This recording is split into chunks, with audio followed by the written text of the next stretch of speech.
자, 한 주간 있었던 부동산 관련된 뉴스 다뤄보겠습니다. 세입자 씨가 말랐습니다. 몸값 2억 5천 낮춰가지고 집 내놓은 동네 해가지고 지금 반포의 메이플자이라는 단지가 지금 입주장이었는데 갑자기 6.27 대책이 터지면서 이 동네가 지금 아비규환이 됐다. 이런 내용입니다. 왜냐하면 이제 전세를 맞추면서 잔금을 내려고 보통들 많이 하시잖아요. 근데 이번에 전세를 맞출 때 이게 완전히 꼬여버린 거예요. 이 6.27 대책에 딱 엮이면서 잔금을 전세로 맞추는 분들한테는 그 세입자한테 대출을 안 해줍니다. 전세자금 대출을 막아버렸어요. 그러다 보니까 그 올 현금으로만 들어올 수 있는 분들, 이런 분들만 지금 전세를 맞출 수가 있고, 세입자가 조금이라도 전세자금 대출을 받는다? 그거는 이제 불가능해집니다. 근데 이 입주장에 전세 물량이 한두 개가 나오는 게 아니잖아요. 그러니까 제발 올 현금인 사람 저희 집으로 오세요. 저희 집으로 오세요 하면서 이 집주인들이 지금 전세를 싸게 내놓는 경쟁이 붙었다.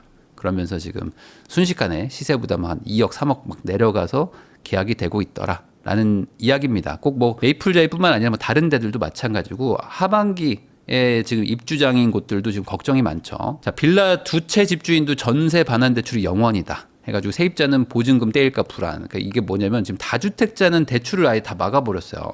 그러다 보니까 빌라 두 채 가지고 있는 사람, 빌라 세 채 가지고 있는 사람들도 많이 있거든요. 왜냐면은 빌라를 여러 채 가지고 임대 사업을 하려고 했던 분들도 있는데 요즘 빌라가 잘 안 팔립니다. 그러다 보니까 빌라를 팔고 싶은데 사주지는 않아. 근데 다주택은 계속 엮여 있어. 근데 너 다주택자네 하면서 대출을 또 막아버립니다. 그러면 저는 빌라인데요.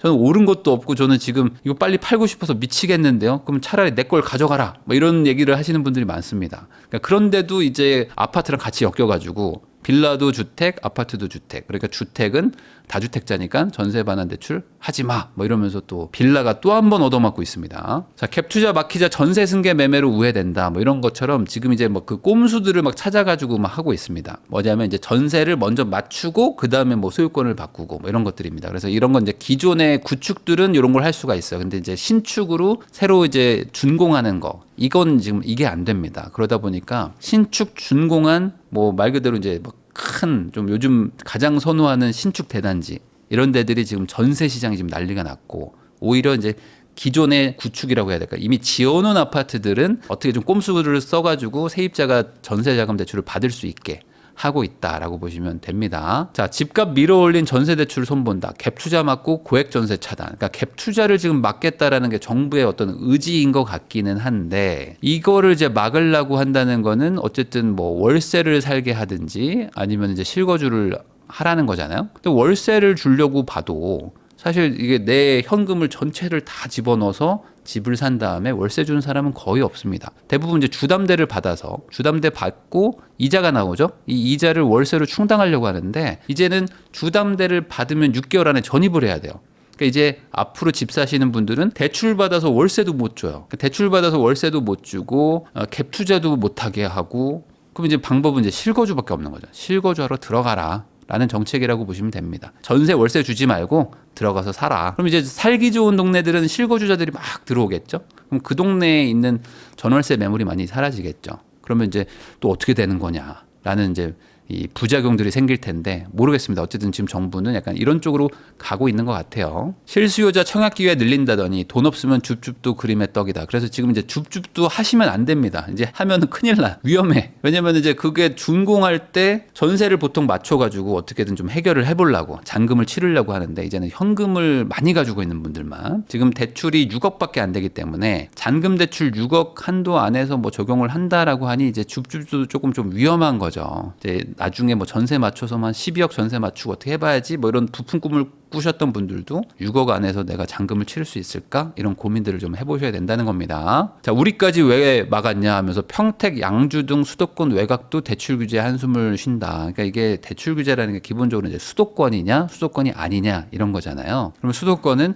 서울, 인천, 그리고 경기도, 이 세 지자체를 말하는 겁니다. 근데 여기에 평택과 양주도 들어가는데 평택은 되게 지금 고생하고 있거든요. 물량이 많아가지고 공급을 많이 해서 막 되게 좀 미분양도 많고 가격도 휘청휘청하고 그래요. 수도권은 가격이 올라가니까 규제 이렇게 해버린 거예요. 그러니까 이제 평택 쪽이 뭐 저희 왜 때려요? 뭐 이러고 있는 거죠. 양주도 마찬가지고 뭐 이렇다라는 내용입니다. 항상 규제라는 게 발표가 되면 우리랑 안 맞는데 현실과 또 맞지 않는 그런 피해자분들도 나타나기 마련입니다. DSR 전세 정책 대출로 확대되나 맛보기 다음 대책은 해서 이제 앞으로 전세 쪽의 유동성을 좀 잡겠다는 쪽으로 가지 않을까라는 게 지금 어떤 그 시장의 좀 예측인데 꼭 일로 간다는 보장은 없습니다. 그렇지만 앞으로 전세 쪽은 지금 이래나 저래나 지금 정부가 되게 좀 고민을 많이 하고 있을 겁니다. 이쪽이 어쨌든 이 유동성도 많이 공급이 되는 거기도 하지만 이 보증보험이랑 계속 엮여가지고 이 전세 때문에 몇 조씩 지금 돈을 까먹고 있어요. 그러니까 이 정부 입장에서는 이걸 어떻게든 빨리 해결하지 않으면 세금 걷어다 다 여기다 지금 메꾸고 있으니 답답할 거란 말이죠.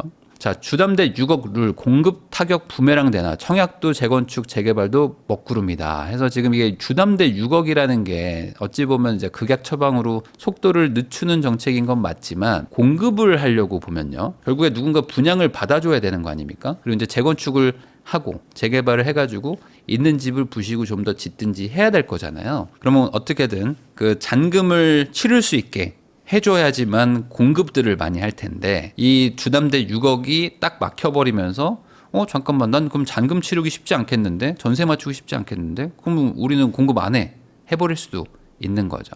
그래서 이게 청약도 지금 문제가 됐고 재건축 재개발도 다 먹구름이 끼었다라는 내용입니다. 자, 집값 불안 잠재운 대출 규제, 실수요자 정비 사업 직격탄. 그러니까 지금 확실히 대출 규제가 강력한 게 나온 거예요. 그리고 나오고 정확하게는 돈줄을 딱 막아버렸습니다. 단기간에 바로 막았으니까 돈줄이 막히니까 돈이 부족한 거고 돈이 부족하니까 집을 살 수가 없죠. 그러니까 팔기도 뭐하고 사기도 뭐한 상태.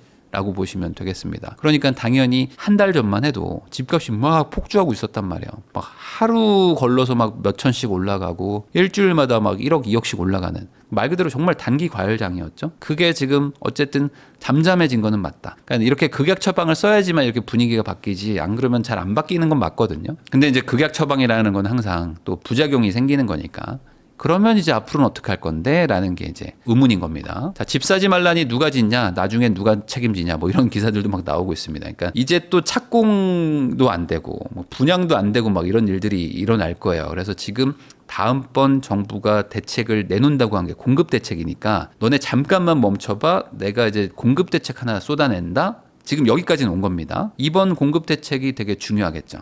이번 공급 대책이 실효적이고 되게 유용하면 그러면 진짜 공급 많이 되겠는데? 라는 시장 분위기가 형성이 된다면 사람들이 조금 뭐 불편하더라도 참고 있을 수는 있습니다. 근데 요번에 대책이 조금 약하다. 그러면은 뭐야 이거 다시 또 예전처럼 반복되는 거 아니야 하면서 뭐 무리해서라도 진짜 가족들한테 돈을 빌려서라도 사는 그게 다시 될 수도 있거든요. 대출 전쟁 시작, 건설사 추가 이주비 공약 판친다. 그래서 지금 이주비를 뭐 규제한다 뭐 이런 얘기들이 나오다 보니까 돈이 좀 있는 재무 상태가 좀 튼튼한 그런 대형 건설사들은 우리가 그냥 빌려줄게, 우리가 그냥 신용으로 그냥 빌려줄게 뭐 이렇게 얘기를 할 수도 있다는 겁니다. 그러면 어차피 누가 빌려주든 간에 돈만 빌려주면 진행은 되는 거잖아요, 사업은. 그래서 이제 건설사들 중에서 좀 우량한 회사들이 앞으로 수주를 하지 않겠느냐 뭐 이런 얘기들도 지금 나오고 있는 거고요. 자, 집주인도 세입자도 혼란스럽다. 대출 규제로 전세 시장도 카오스가 됐다라는 얘기들도 아까 제가 말씀드린 게 계속 나오고 있습니다. 자, 1+1 분양을 받았던 조합원들은 졸지에 지금 다주택 규제가 돼 버렸습니다. 그래서 지금 주담대 금지가 됐어요. 그러니까 이것도 진짜 억울할 수도 있는 게 기존에 이제 1+1을 받았던 분들도 있을 거 아닙니까? 워낙 이제 자기가 대지집을 많이 가지고 있는 분들은 뭐 중형 하나, 소형 하나 뭐 이렇게 가지고 받아서 하나 뭐 팔든지 뭐 하나는 뭐 월세 주든지 해야겠다라고 해서 1+1을 받아놓은 분들이 있는데 이게 이제 준공이 되게 되면 2주택자로 해가지고 다주택자니까 지금 대출 다 막히거든요. 다주택자는 대출 다 막혀버리니까 졸지에 나 잔금 어떻게 내냐? 이렇게 되는 거예요, 지금. 그러니까 이분들이 지금이라도 나 한 채로 바꾸면 안 되냐? 지금이라도 대형 평수 하나로 바꾸면 안 되냐 하는데 동호수 다 뽑았는데 이거 어떡합니까? 그래서 이걸로 또 지금 압의 교환이 일어났다. 이런 내용입니다. 어쨌든 졸지에 다주택자가 돼버리면서 지금 동호수를 바꾸려고 압의 교환이 일어나고 있다라고 보시면 될 것 같고요. 돈줄 막혔다. 6억 한도 규제에 엇갈린 잠실 진미크 해가지고 여기 잠실에 지금 최근에 이제 하반기에서 내년까지 2개 단지가 입주를 하거든요. 근데 한 단지는 입주자 공고를 좀 빨리 해가지고 거기는 대출이 잘 나오는데 나머지 한 단지가 지금 후분양으로 지금 단지 이 분양을 언제 할까 지금 약간 그 시점을 지금 재고 있었는데 갑자기 여기서 대출 규제가 터져버린 거예요. 그러니까 이 단지가 바로 옆에 있는 두 단지인데 한 단지는 잔금에 문제가 없다. 나머지 한 단지는 지금 잔금에 완전 문제가 생겨버린 겁니다. 그런데 이제 분양을 해야 된단 말이에요. 그러면 이제 분양하고 잔금까지 얼마 안 남았는데 대출도 안 나와. 뭐 전세로 못 맞춰. 뭐 이런다고 하니 막 불안해지는 거죠. 그래서 이걸 분양을 뭐 좀 싸게 받을 수 있지 않냐 뭐 이런 얘기들도 좀 하고 있는 분들이 있는데 뭐 그렇게 될 것 같지는 않고 다만 이제 여기도 이제 좀 돈 많은 분들이 분양을 받지 않을까라는 생각은 좀 있습니다. 뭐 이래나 저래나 해결은 될 것 같은데 입지가 좋은 곳들은 어떻게든 해결은 하거든요. 근데 이제 원래 이거를 좀 받으려고 고민하고 있었던 분들 입장에서는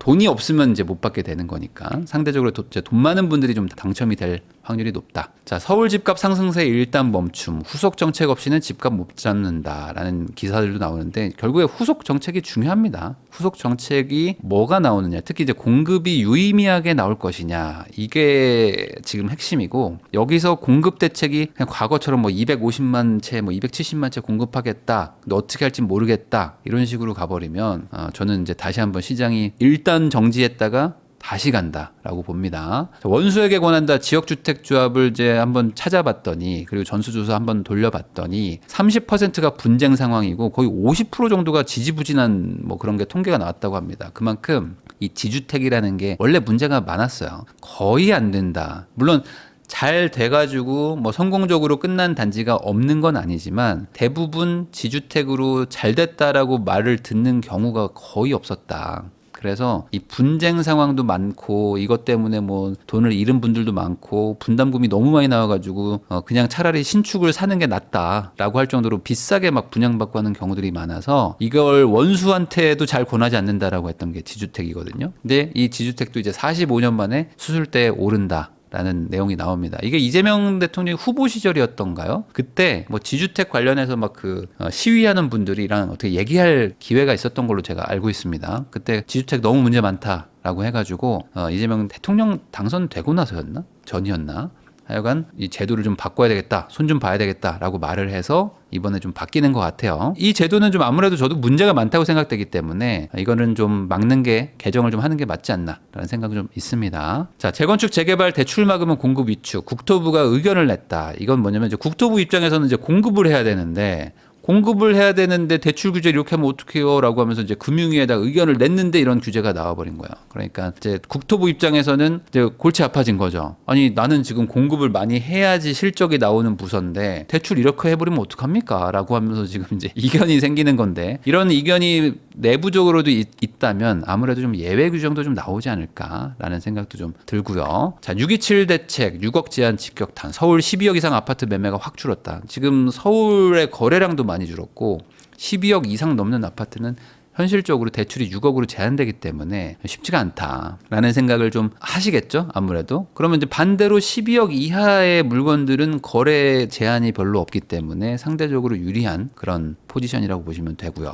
자, 올해 빌라가 1,800가구밖에 없다. 서민 주거 불안 심화된다라는 건데 빌라를 뭐 거의 안 짓고 있어요, 지금. 그러다 보니까 빌라가 너무 없는 거죠. 근데 이 빌라도 사실 아파트에 비하면 싼 집이긴 하지만 빌라도 신축이 필요합니다. 빌라 시장에 신축이 공급이 안 되면 빌라의 주거 환경들도 계속 나빠지는 것도 있고 빌라도 빌라끼리 또 경쟁을 합니다. 그러니까 빌라 안에서 전세를 구하고 월세를 구하는 사람들 입장에서는 빌라가 늘어나야지만 이 전월세 시장이 안정될 거 아니에요. 근데 이 전월세 시장이 불안해지는 거죠. 빌라를 안 지으면. 자, 똘똘한 한 채 살래. 비아파트 공급 절벽 현실 대책은 뭘까 하면서 지금 똘똘한 한 채라는 거에 대해서 너무 지금 우리나라가 오래 가다 보니까 비아파트 쪽은 그냥 뭐 완전 그냥 내팽개쳐졌다라고 보시면 됩니다. 그냥 여기는 그냥 방치 상태입니다. 방치 상태고 사실상 여기 집주인들도 빨리 정리하고 그냥 난 다 치워버리고 싶다 이런 말들을 많이 하시고 근데 여기서 당연히 뭐 비아파트가 공급이 되겠습니까? 안 되겠죠. 근데 대책은 뭐냐? 그래서 지금 다들 공급 대책을 좀 보고 있는 거예요. 아마 오피스텔 쪽 그리고 이제 뭐 빌라 쪽 공급을 좀 유도하는 무언가가 나오지 않을까 싶긴 한데 이게 될지는 좀 지켜봐야 될 것 같습니다. 자, 수도권 공급 대책이 그래서 6만 플러스 알파로 나올 것 같다라는 내용들이 지금 약간씩 언론에 나오고 있는데 아직은 뭐 정확한 내용은 아니고요. 조금 지켜보면 나오겠죠. 빠르면 7월, 늦으면 8월 정도에는 나올 것 같습니다. 돈줄 차단했지만 2명 중에 1명은 그래도 집값이 오를 것 같다라고 해서 전국 1000명 정도를 대상으로 설문을 했는데 그래도 한 절반 정도는 집값이 오를 것 같다. 이런 규제가 있어도 오르지 않겠느냐.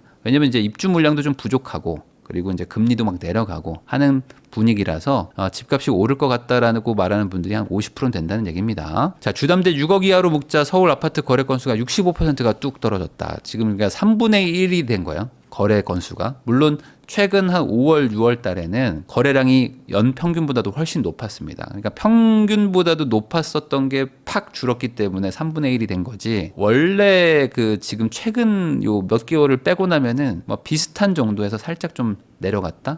라고 보시면 될 것 같아요. 왜냐하면 대출 규제가 좀 고가 주택에 타격을 많이 주는 거지 중저가에는 일부 타격이거든요. 일부 타격이니까 거래량이 막 아주 많이 줄기는 좀 쉽지 않을 수는 있겠죠. 왜냐면 거래가 안 되게 막은 건 아니니까. 다만 이제 고가는 쉽지 않다. 자, 월세 120만 원 더 내라고 합니다. 사라지는 전세에 서민들 눈물 난다. 뭐 이런 얘기들도 있는데 지금 이제 전세의 월세화가 더 가속화될 확률이 높습니다. 지금 이 규제책으로 보면은 제가 집주인이면 월세로 전환을 어떻게든 하려고 할 것 같고 아니면 그냥 뭐 팔아버리든지 실거주자한테 팔아버리든지 이런 식으로 갈 것 같아요. 전세를 더 주는 거에 대한 리스크가 좀 있습니다. 확실히. 그리고 이제 전세를 나중에 반환도 쉽지 않을 수도 있고 뭐 거기다 뭐 다주택 규제라는 거를 안 한다고는 하지만 뭐 세금을 또 늘릴 수도 있다는 불안감도 있고 막 여러 가지 막 그 고민이 많거든요. 이 다주택 입장에서는. 그러면은 이렇게 애매할 때는 그냥 다주택을 안 하려고 하겠죠. 그러니까 뭐 실거주자한테 팔아버리고 그럼 그 실거주자는 당연히 거기 계시는 전월세 세입자를 내보내고 뭐 들어가겠죠. 그런 식으로 가면은 이제 전월세를 구하시는 분들 입장에서는 좀 시세가 상승하는 효과도 일어나지 않을까. 그래서 이게 단기 정책입니다. 이건 단기 정책은 맞는데